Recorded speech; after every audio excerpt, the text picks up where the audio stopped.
What's up, everybody? So I'm happy today. We actually got a special guest. So this is going to be a lot of fun. We got a Philly, Philly area hoops legend. Everybody knows about him. Temple legend. Definitely put in the work, put in the grind. So Khalif Wyatt, he's here today with us. So what's up, man? How you doing? What's going on?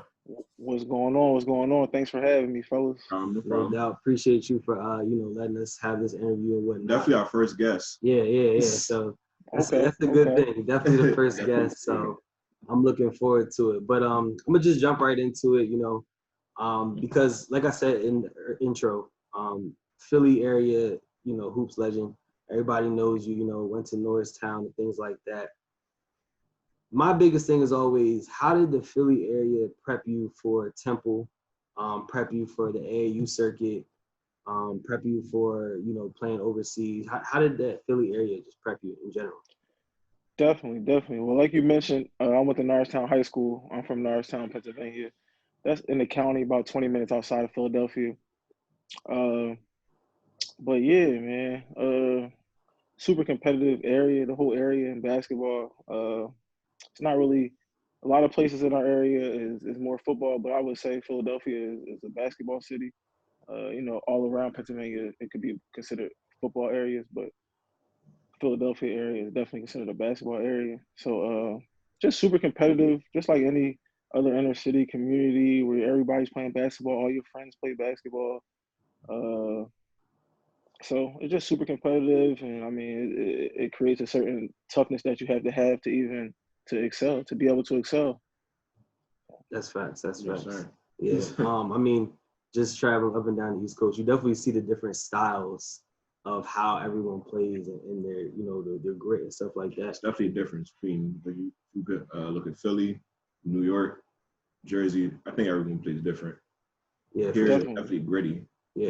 Yeah. It's definitely that It's gritty tough. ball. Yeah, It's tough definitely. here. More flashy. And speaking of gritty, I know, was it your junior year when y'all played Chester? In the state, it was the state finals or just the state playoffs? Yep. So my junior year, we at Norristown, we had an undefeated regular season, and then we played Chester in the district championships as well as the state championship. So the only two games we lost that year was to Chester, who had a super loaded team. Guys you might not know of, I'm not sure, but super talented guys: Karan Burton, Nasir Robinson, Raleigh Jefferson, the older brother of Rondé Hollis Jefferson. Right. Uh, so yeah, super talented team that we lost to twice that year. Yeah. Yeah, so I know when I played AAU, we played Chester, was it Chester Pride or something? That was their name. Mm-hmm. And it essentially was just a high school, and they Right. always had a bomb squad. Like they was just running tournaments, and that was always something like we knew going into it. We ran to Chester, we were gonna run into some competition. Nah, Grande, Jameer Nelson's little brother, all that. It's crazy. nah, Chester is definitely respected on the hoop scene, man. They got hoopers. Yeah. No, I feel that. I feel that. Actually, I do want to go back to the 10 icebreaker questions. The 10 icebreaker questions I wanted to ask you. Okay. Just about some things, kind of just to get to know you, things like that. So the first question is, what was your favorite basketball moment in your whole career? My favorite moment I would have to say would be in college. We playing at Madison Square Garden. That was always a dream of mine to play at Madison Square Garden. That's every kid's dream. You see plenty of games there. You watch it, you see it on TV. We played versus Syracuse. I think they were undefeated at the time. It was in December. They were like 13, 14 and 0. And yeah, we beat them at Syracuse. I mean at the Garden, and I had a good game. I had 33. And yeah, that's probably my favorite memory just because it was at Madison Square Garden. And because you had 33, I mean, it's cool. You could say that And too. we won. I had 33, and we won the game. So that was Okay, yeah. all those things together made that a special moment. For All sure. right, I got a question. I don't know if you've seen him try to dunk. It's a bad thing. It's not good. But if you ever dunked on somebody, what was your favorite dunk? So if y'all know anything about my game, I'm not the most athletic guy. I can probably count as many times I dunked in a game on both of my hands. Probably about like no more than 10 times, I would say. But high school, I actually had a great dunk. We were actually losing the game, and it was my senior year. And I remember because I wasn't used to losing. As I said, my junior year, we went undefeated the whole regular season, and then we lost in the district championship and the state championship. So my senior year wasn't really used to losing, and we were losing. We actually ended up losing that game. It was a regular season game. And I remember I was like crying. It was the fourth quarter. I'm in the game crying. I just go down the middle and get a nice, like an unexpected dunk. Nobody expected it. It was just an angry, crying dunk on somebody too. We lost that game, but that's that's literally the only time I ever dunked on somebody. You what, like 6'5", 6'6"? I'm 6'4". 6'4"? Okay. But I mean, I feel that the shooters going to shoot. And you get your bucket, you get how you bucket. Right. I'm a slasher as well too. I just wasn't blessed with excellent athleticism. So I just finish around the rim and crafty finisher and stuff like that. I'm not really going up and over you. Right. Respect. And this is always my favorite one. What's your top 5 players of all time? In order. Top 5 players of all time. In order? In order. Put them on the spot. In order. So this is my personal favorite. This is my personal favorite 5 players of all time. First, Allen Iverson. Second, LeBron James. Third, Kobe Bryant. Fourth,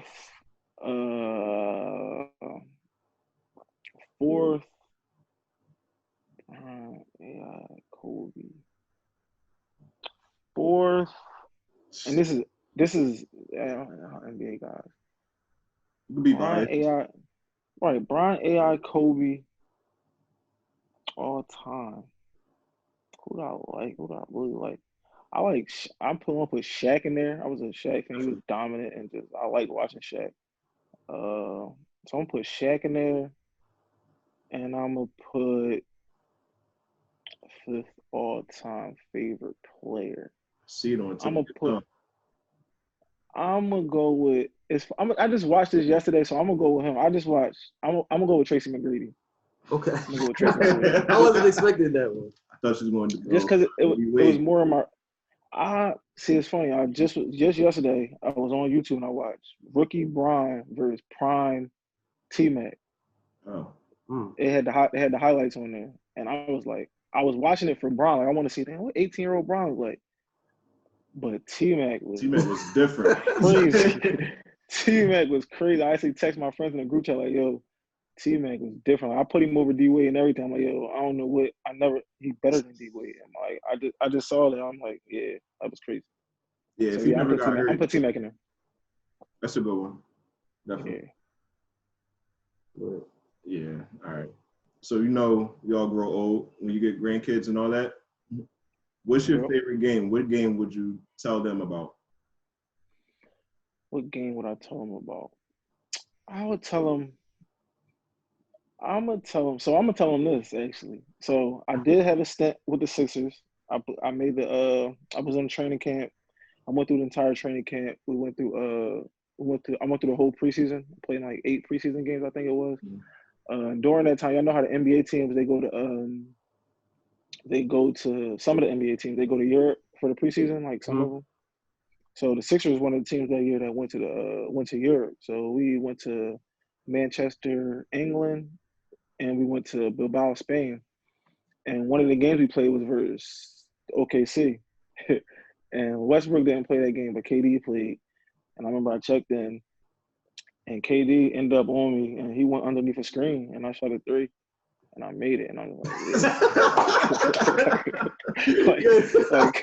like KD, don't go under on me. Like your face is like, damn, like he messed up. That's on him.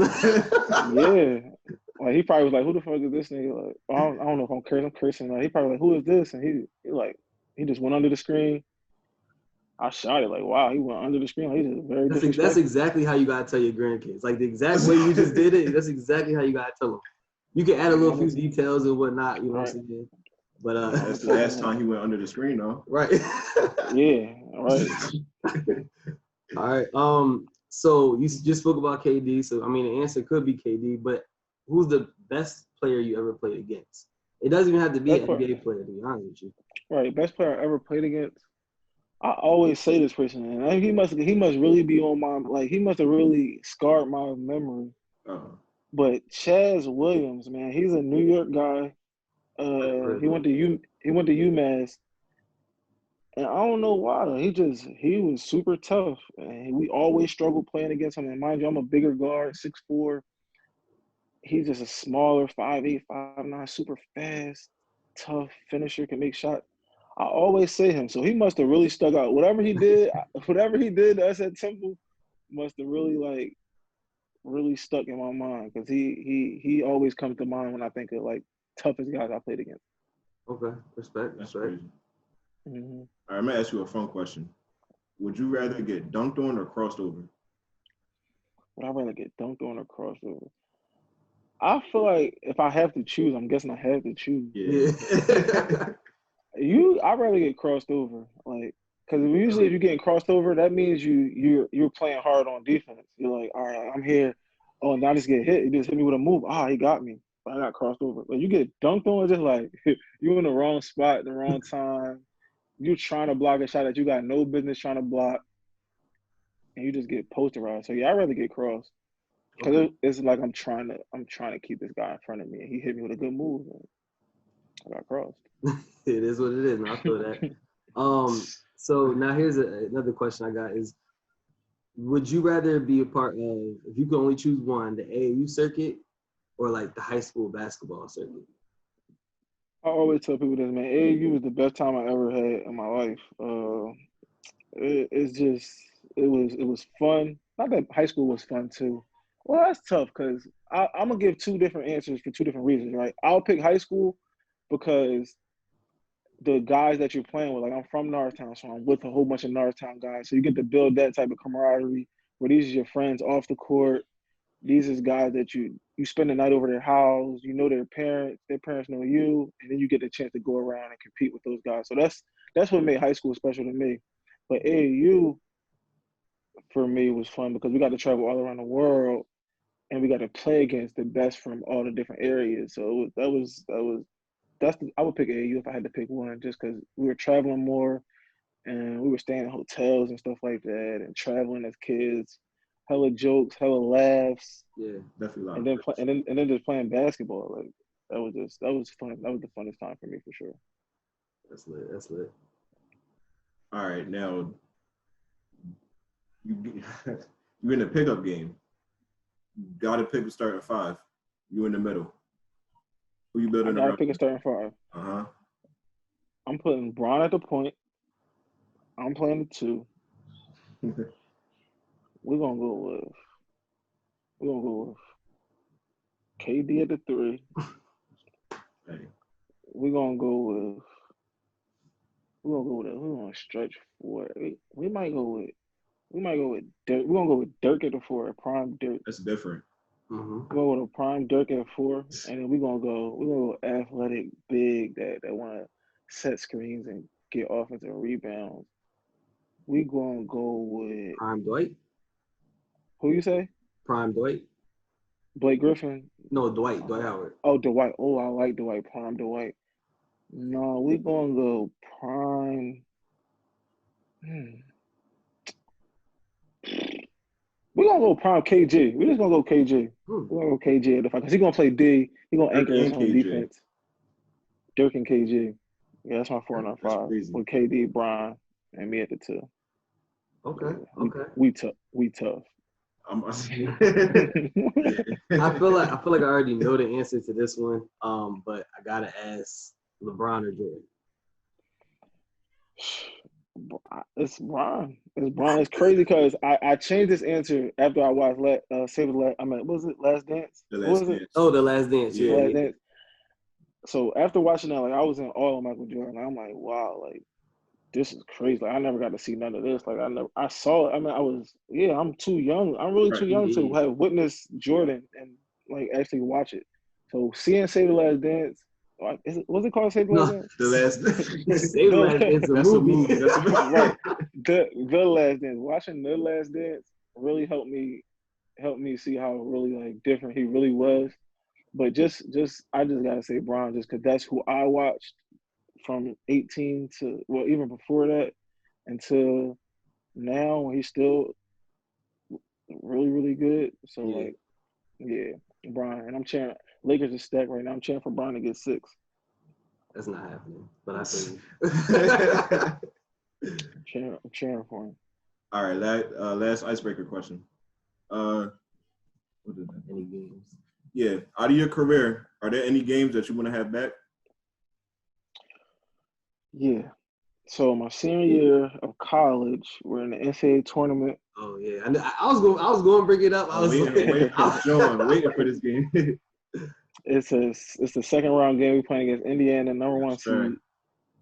A winnable game, like a really, really winnable game. You only lost by like 7 or something like 4, that. right? It wasn't even close. I think it was 4. Yeah, I think it was like 4. I think it was like 4. Yeah. A very winnable game. Yeah, if I could have that game back, man, I'm sure some of my other teammates would want to have that game back too. And yeah, just make a couple more plays, couple more shots, and we going to the Sweet 16. So yeah, if I could have a game back, that would be it. Got you. That game was crazy. Yeah. I mean, I was stuck out of town. Like I missed the bus, and they were playing that in the train station, the bus station, whatever. I was in like Maryland or Washington, and they were playing that game, and it was back and forth. And I thought y'all had it, man. I thought it's crazy. That game is funny. A lot of people. That's one of the games where, especially people from around here, from Northtown for sure, like they can tell you where they was at when they was watching that game, and they still bring it up to me like, yo, that game man, was different. Like, I know you don't want to hear this. it's 10 years later. I know you don't want to hear this, man. That fucking Indiana game, y'all should have won that. I'll be like, man, I know. You're right. I don't want to hear it. No, I feel that. So that actually brings me to a question. So last week's episode, I don't know did you watch the ESPN High School Showcase? They had like last week with Chet Holmgren. I saw highlights of it. I saw highlights of Chet and so that game, Team Sizzle had to do Donovan Smith. That was the 5'9" guy. He had a point guard that just had the 8 threes. And had us talking like when people get that opportunity to shine bright, like that was his first opportunity to shine bright under the lights. He got something to prove. Obviously, everybody's there for Chet Holmgren, Imani Bates. Yep. But like, can you give us some insight on what it's like playing consistently under the bright lights, and especially like the game you just brought up, the whole world is watching. And not veering away from that, and still just playing your game and just being focused, and also like being the number one of the team, the one that everyone looks to. Right. So yeah, so I'm gonna start here. I'm gonna take it back first. I'm gonna take it back to like 8th grade, 9th grade, when I wasn't that guy, and there was guys on my team who's the guy you just said that made the threes? Donovan Smith. Donovan Smith. When I was Donovan Smith, and I played with guys who were way highly touted than I was literally the 8th, 9th man on my team. Mm-hmm. And yeah, I used to always be like, I used to always stay on those teams, like stay on teams that had guys. Like I played with like Deion Waiters in AAU. I played with guys like Noradine Lindsay. He went to St. John's. He was super highly touted in high school. Scored a whole bunch of points. I think he broke like Wilt Chamberlain's record for points in Philadelphia high school basketball. Noradine Lindsay. Dalton Pepper, he ended up going to West Virginia. But I'm just saying these guys' names to just say that they were on my team and they were all way highly touted than I was. They was like, I was getting again, who this guy? So anyway, I've been that guy before, and I've showed up and they left the game like, oh, that guy, he can play too. We came to see Dalton Pepper. We came to see Noradine Lindsay. Oh, who was that guy? He can shoot a little bit. So as that guy, just about taking advantage of opportunities and being like, oh, like, I'm on this team. I know people are here. They might not be here to see me, but by the end of the game, they're gonna know who I am, and just being confident in that role. And then fast forward into a role of being the number one guy. It's a different role. I used to always say I have a good friend of mine, older guy, old head, who I remember one time I was like, damn man, I'm a pro at this time. It's like year 3 as a pro. I'm like, damn, it's like I can never have an off game and the team win. It's like if I play bad, if I'm not there that day, like it just so happens that we lose the game. So it's like, damn. He was like, man, he was like, be careful what you wish for. Like, you rather be that guy than the team not depending on you, and you can go out there and have 4 points and 2 assists and 2 turnovers, and the team still win a game.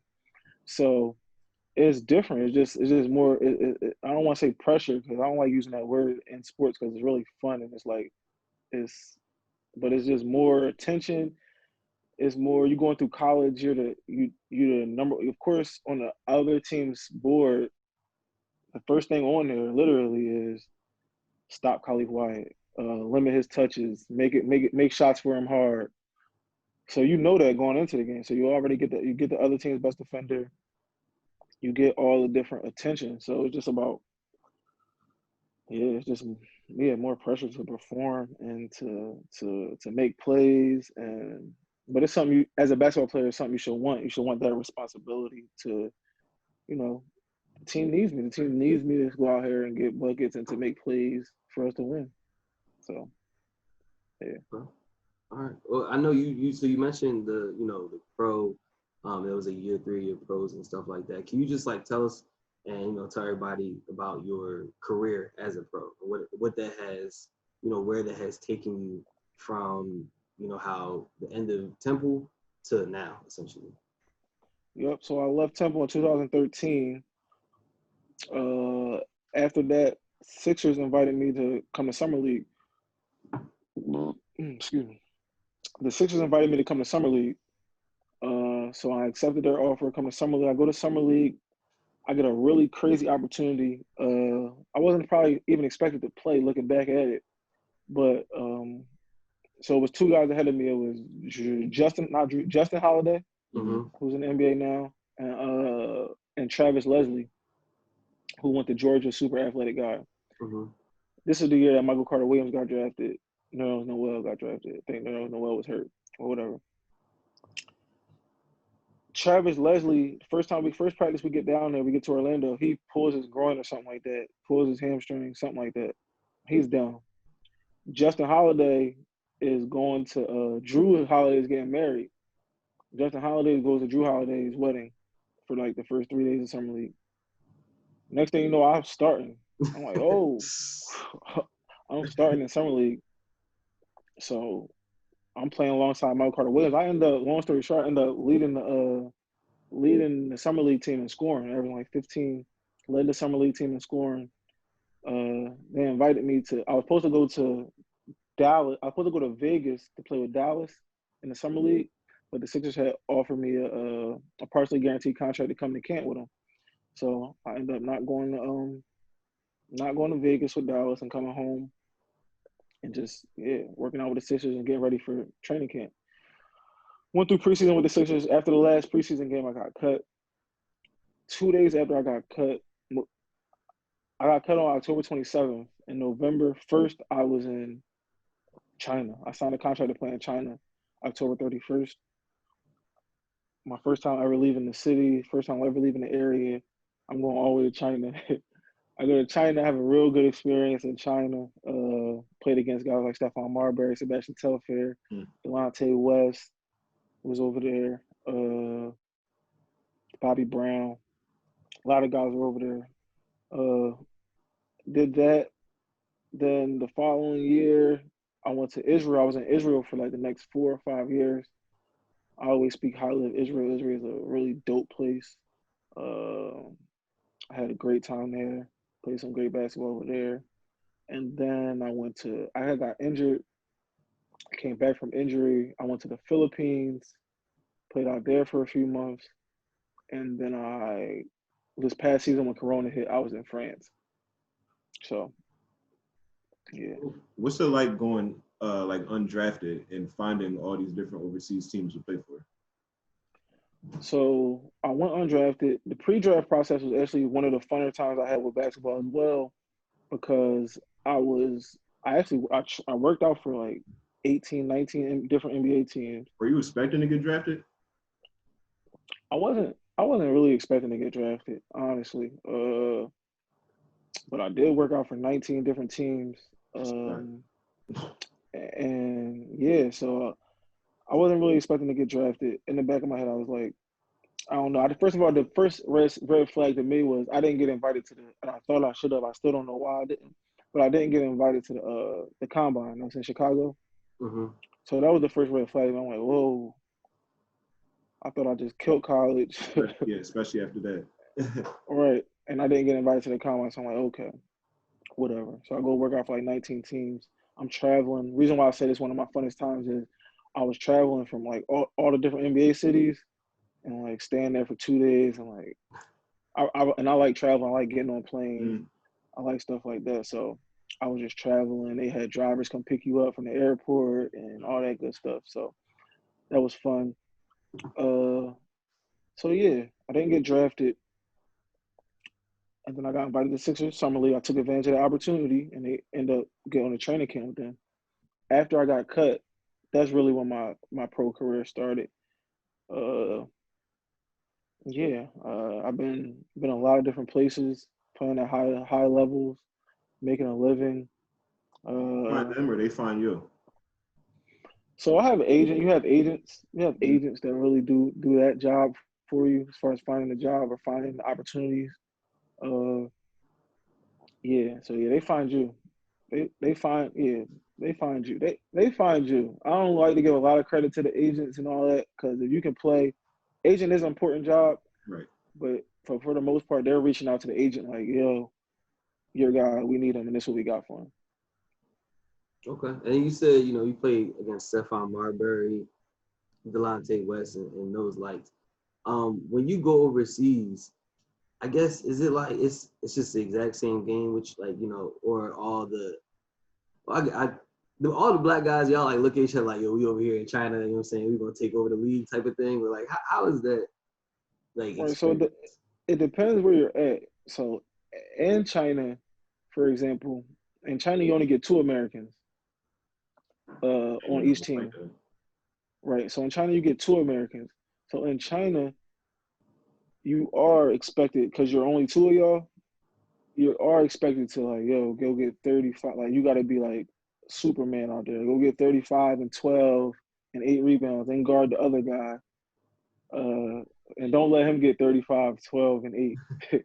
So in China, it is like that. But other places in Europe, I gotta put my phone on charger. Oh, I'm good. In other places in Europe, where there's more of you than maybe like 4 or 5 Americans on the team, and also the Europeans are good at basketball, and they're good as well. So it's different because you just don't have to do as much because your team is just better. And so that actually, I just thought about this question. So when it comes to the European style basketball, right, and you have a lot of these players that are getting drafted, what do you think about players like, I mean, the one example I could think of right now is LaMelo, who, essentially kind of just did all his professional basketball overseas. RJ Hampton. Yeah, you got RJ Hampton, people like that who they had the opportunity to play in America, play in college, but decided to go overseas. Do you think that I don't want to say them specifically are properly prepared, but do you think they're kind of prepared the same way versus had they just went to college? Well, for we talking about Melo and RJ Hampton in particular, like their situations? You can talk about them in particular, but I'm thinking more so of the, like, if you're a top recruit in high school these days, it's like you have so many different options. So why would somebody essentially choose college over overseas? And if they do choose overseas, should that be taken away from them? Like, should that be an asterisk on their profile? No, at the end of the day, Melo and RJ Hampton, everybody else was in college and going to class and doing all that stuff, and they were in pro practices, playing versus other grown men and away from their families and living a completely different life than, getting prepared. And they were getting prepared to play in the NBA. A better preparation, I would say, would be going to go be a pro as opposed to going to college and having to worry about your grades and school. And college basketball is just different than pro. So if I was a top 5, my son was a top 5 pick, guaranteed top 5 pick coming out of high school, I wouldn't be opposed to telling him to go. Yeah. Or now what guys are doing actually with the G League is starting to do is guys can go straight to the G League. That would be the route that I would advise you're a top guy anyway. Like don't you can go leave college and make great money and start building your mind, start building to be a pro right out of high school. Right.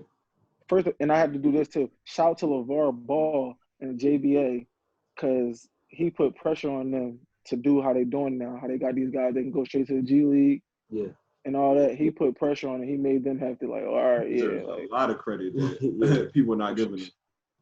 Shout out to LeVar Ball. Mm-hmm. Yeah, he's definitely the dad of the like decade.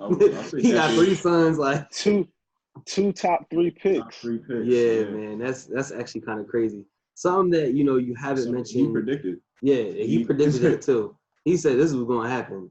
He said a lot of things, but those are 2 that stuck. he said, you know what I'm saying? Those are 2 that stuck. You spoke on your pro college. One thing you didn't talk about is the TBT tournament. Yeah, so I mean, I'm a big fan of the TBT tournament. What was that like? TBT is great. It's a great experience. It's always fun because it's literally the best, in my opinion, it's the best players that's not in the NBA all competing to win some money. Is that invitation only? The teams have to go through certain things to get into it. So they have to like get a certain amount of votes or something like that, certain amount of sponsorships or stuff like that for the teams to get in it. So, yeah, I mean, the teams are in charge of signing the players, whoever they want to play for them or whatever. So, yeah, TBT is a great tournament. It was crazy this year. It was great for exposure because it was the only basketball going on at the time. You guys were the first bubble, right?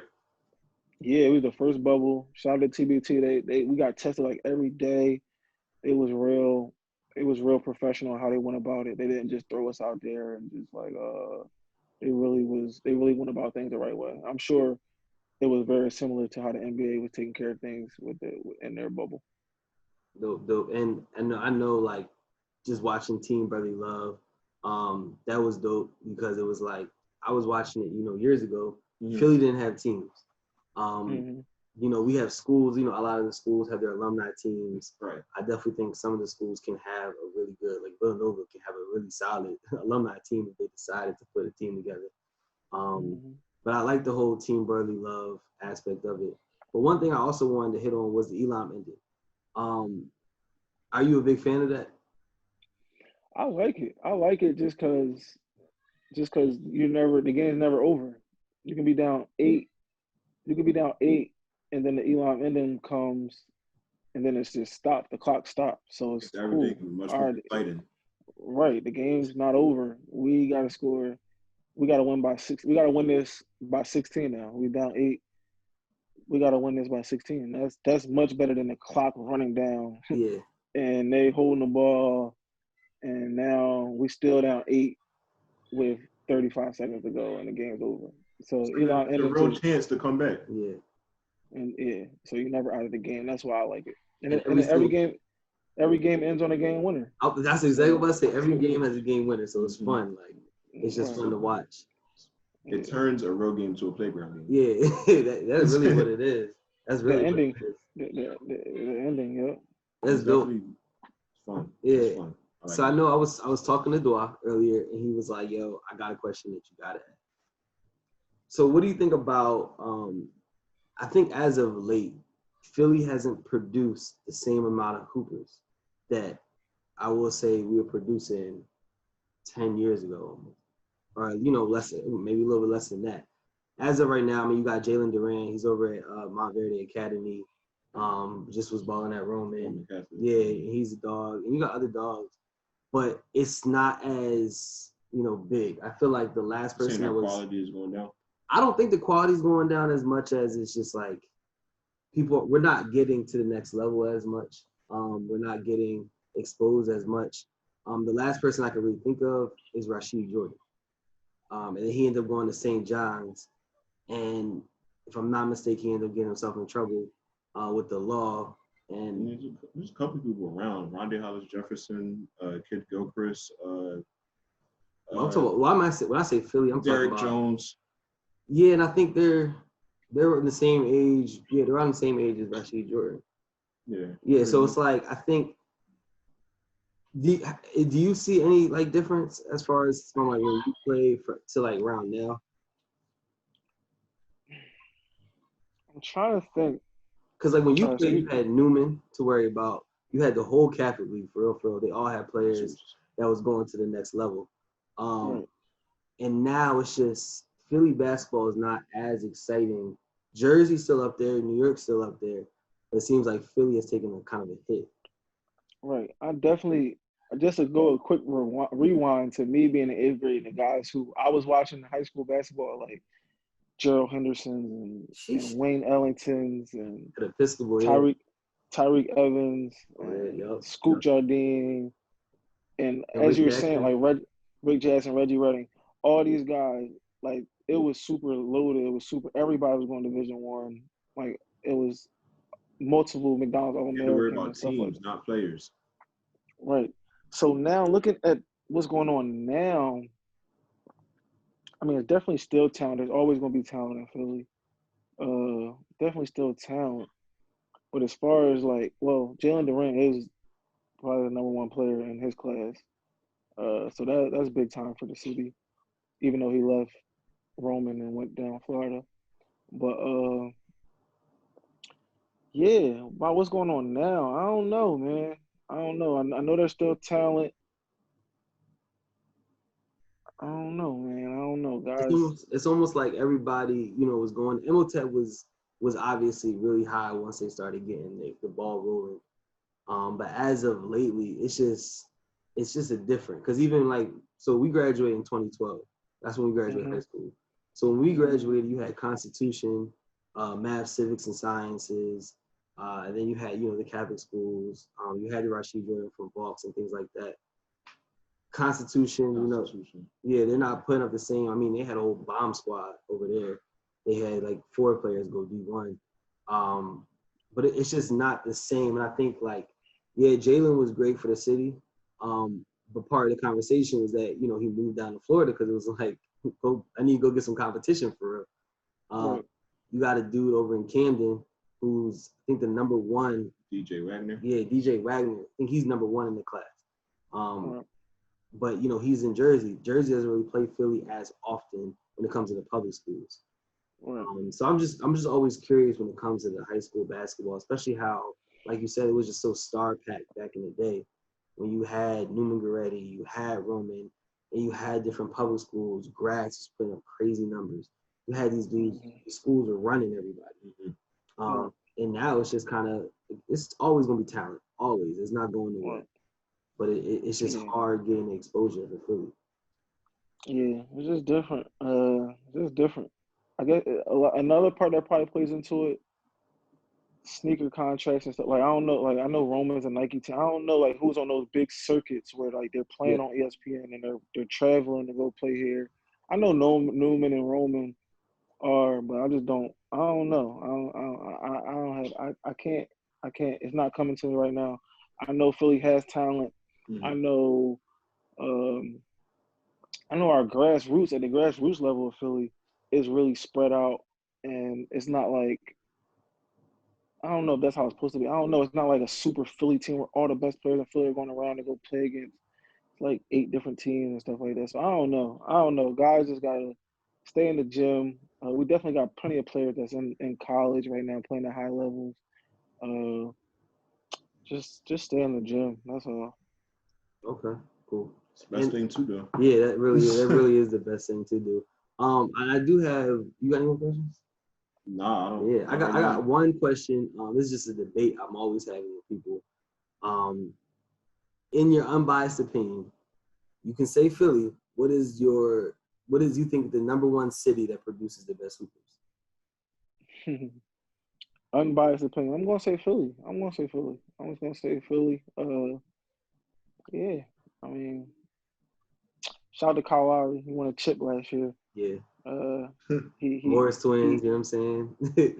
Morris twin. Yeah, he's a champion this year. Yeah, I'm gonna say Philly. Dion's on that team as well. Champion. So So yeah, I'm gonna say Philly. I mean, it's talent everywhere though, man. It's talent everywhere. Uh, yeah. But if I had to pick five, we're gonna take five. Yeah, I'm gonna pick Philly. Appreciate that. Well, Can't go wrong with that. yeah, facts. Well, that's all we got, man. I definitely appreciate you for your time. You know, just for tuning in with us, and you know, again, it's our first interview. This was good. This was fun. And you know, hopefully your journey continues, so we can keep watching, keep enjoying it. No doubt. Is coaching in your future?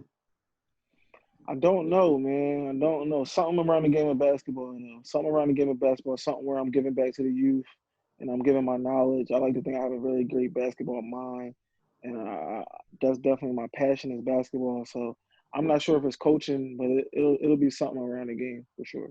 What are you getting into right now? Are you still playing? Right now, I'm still playing with all this Corona stuff going on and so many unknowns going on overseas. I'm just home training, just enjoying my time home with my family. You're in the States? Yeah, I'm in the States. I'm in Philly right now. Yeah, training, staying ready for the right opportunity. So yeah, I'm just staying ready, working out. I have a sports apparel and training company called Marathon Sport, which we're training kids. As I said, we're with the youth, and we're teaching the game, and we're teaching health and fitness and all the things around basketball and around sports.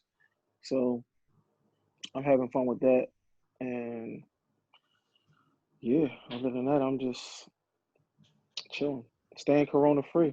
Yeah, that's all you can do, man. Stay safe and No stay blessed. Well, again, definitely, I'll let pass. We appreciate you for tuning in. This was great. And, you know, if we ever need anything in the future, we'll definitely hit you up. Definitely love that. doubt. The show, talk about whatever. Have some real debates next time. Yeah. We debate a lot. Yeah. You know what I'm saying? We went to high school together, so we debate a lot. So we you know, we can bring you on again, get you on one of the verses that we do. No doubt. You I'll come back for that. taking John Stockton or Isaiah Thomas. I'm taking Isaiah Thomas. All right, this conversation is over. The interview is done. I'm taking Isaiah Thomas. And Isaiah Thomas won chips, didn't he? Won chips. John Stockton was the best. I'm not here to get bad boy. I was just asking the question. And it's an easy pick if you know basketball, but not everybody really knows. I'm picking bad boys. I'm picking bad boys. Isaiah Thomas, Chicago. I can't go. I personally can't go with Stockton. All right, so there's a bias. The rest of our verses real quick. Jaylen Brown, Jason Tatum. Jason Tatum. It's tougher than people think because Jaylen Brown is tough, but I gotta go Tatum. Okay. You put me on the spot. I don't remember what I had for breakfast this morning. I don't remember what verses we did. We did a couple. No, we definitely did it. Okay. Matter of fact, I got one. Steve Nash or Jason Kidd. That's a tough one. I'm gonna go with J Kidd though. Okay. I'm gonna go with J Kidd. Bigger guard, rebound. They both great passers. Nash probably a better outside shooter. I'm gonna go with J Kidd. Okay. I think this is our last one. Chris Middleton or CJ McCollum. That's tough.